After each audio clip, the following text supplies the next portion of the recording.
ఈరోజు మన మున్సిపల్ యొక్క ఎన్నికల ఫలితాలు ఏ విధంగా ఉన్నాయంటే, మరి మాకు పట్టణానికి ద్రోహం చేస్తే ఊరుకుంటామా, తిప్పి కొడతాం అనే రీతిలో ఇచ్చారు ఈరోజు ఖానాపూర్ పట్టణ ప్రజలు. వారందరికీ పేరు పేరున జేఏసీ తరపున పాదాభివందనాలు తెలియజేస్తున్నాము. గుర్తుంచుకోండి, ఏ రోజైతే ఖానాపూర్ ను బంద్ పెట్టినామో ఆ రోజే చెప్పినాం కాంగ్రెస్ పార్టీని ఖానాపూర్ నుంచి తరిమేస్తామని చెప్పి. దానికి ప్రజలు పూర్తి మద్దతు తెలిపి ఈ రోజు వాళ్ళని 3 సీట్లకే పరిమితం చేసిర్రు. అది కూడా అవినీతిగానే గెలిచిర్రు. దాంట్లో కూడా కరప్షన్ చాలా ఉంది. దొంగ ఓట్లు పడినాయి. ఓటు వేసి మరి ఫోటో బయటకు తీసుకొచ్చిన సందర్భాలు ఉన్నాయి. మరి ఈ ఓట్లు కూడా ఉన్నాయి కాబట్టి మీకు ఇచ్చిర్రు 3 సీట్లు.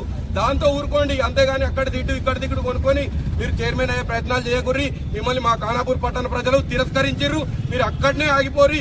మా స్కూల్ ని మాకు తిరిగి ఇవ్వండి. ఖానాపూర్ పట్టణంలో మా integrated young India integrated residential school Khanapur లోనే నిర్మించాలి. ఖానాపూర్ లోనే శంకుస్థాపన చేయాలి. లేని ఏడల రానున్న ఎంపీటీసీ జడ్పీటీసీ ఎన్నికల్లో కూడా ఇంతకు ఎక్కువ రీతిలో బుద్ధి చెప్తామని జేఏసీ తరఫున హెచ్చరిస్తున్నాం. జేఏసీ ఐక్యత, జేఏసీ ఐక్యత.